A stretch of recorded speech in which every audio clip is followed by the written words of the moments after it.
जानकारी साझा कर रहे हैं रॉबर्ट ग्रीन के द्वारा लिखित पुस्तक शक्ति के 48 नियम। नियम नंबर 29, अंत की पूरी योजनाएं बनाएं। लेखक के विचार है कि अंत ही सब कुछ है। अंत तक पहुंचने की पूरी योजनाएं बनाएं। उन सभी संभावित परिणामों, बाधाओं और किस्मत के उतारों चढ़ावों पर विचार करें जो आपकी कड़ी मेहनत पर पानी फेर सकते हैं और उसका श्रेय दूसरों को दे सकते हैं।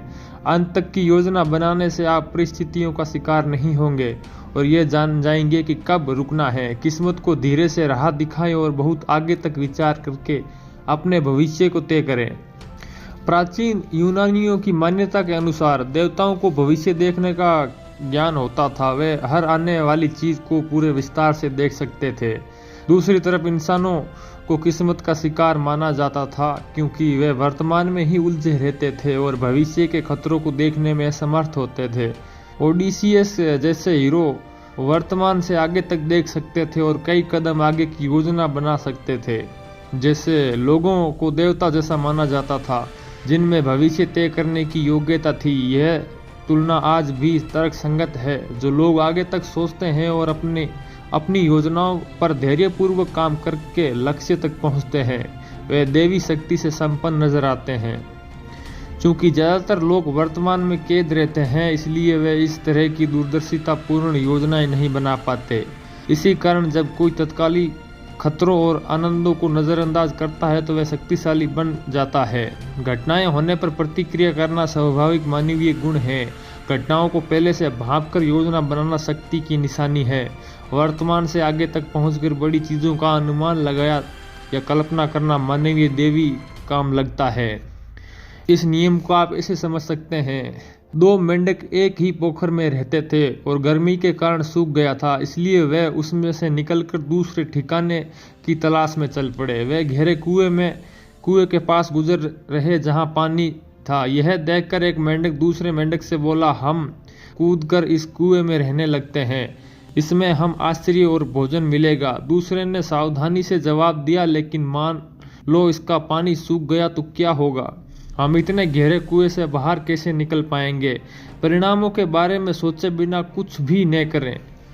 415 ईसा पूर्व में एथेंस ने सिसिली पर हमला कर दिया। एथेंस वासियों का विश्वास था कि इससे उन्हें दौलत, शक्ति और 16 साल के पेलोपोनेशियन युद्ध को जीतने की ख्याति मिलेगी। उन्होंने घर से इतनी दूर आक्रमण करने के खतरों के बारे में नहीं सोचा। उन्होंने यह नहीं भांपा कि सिसिली के लोग ज्यादा अच्छी तरह युद्ध लड़ेंगे, क्योंकि युद्ध के मैदान पर हो या एथेंस के सभी दुश्मन उसके खिलाफ इकट्ठे हो जाएंगे या युद्ध कई मोर्चे खुल जाएंगे और उनकी शक्तियां बढ़ जाएगी। सिसिली पर आक्रमण पूरी तरह असफल रहा और उसे दुनिया की एक महान सभ्यता के नष्ट होने के बीज पड़े।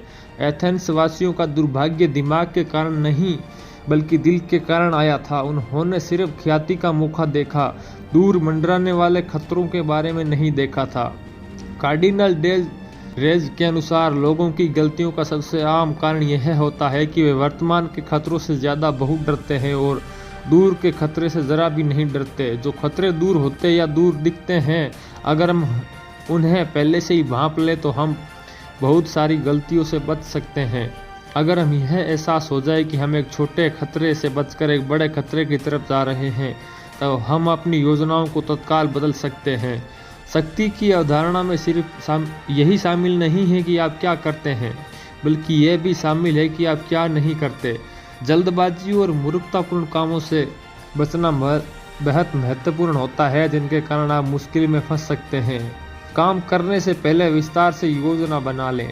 स्पष्ट योजनाओं के कारण मुश्किल में न फंसे। क्या उनके ऐसे परिणाम होंगे जो आप नहीं जानते? क्या आप नए दुश्मन बना लेंगे? क्या कोई दूसरी मेरी मेहनत का लाभ लेगा? आम तौर पर अंत सुखद कम दुखद अधिक होता है। अपने मस्तिष्क में सुखद की छवि के कारण राह न भटकें। जब आप कई कदम आगे तक देखेंगे और अंत की योजना बना लेंगे तो आप भावनाओं के प्रलोभन में नहीं फंसेंगे और तत्काल प्रतिक्रिया करने की इच्छा से भी बचेंगे। आपकी स्पष्टता से आपको तनाव नहीं होगा और आप उलझन में भी नहीं रहेंगे, जिस कारण इतने सारे लोग अपने कामों में असफल रहते हैं। आप अंत देखते हैं और आप राह में किसी तरह का परिवर्तन बर्दाश्त नहीं करते।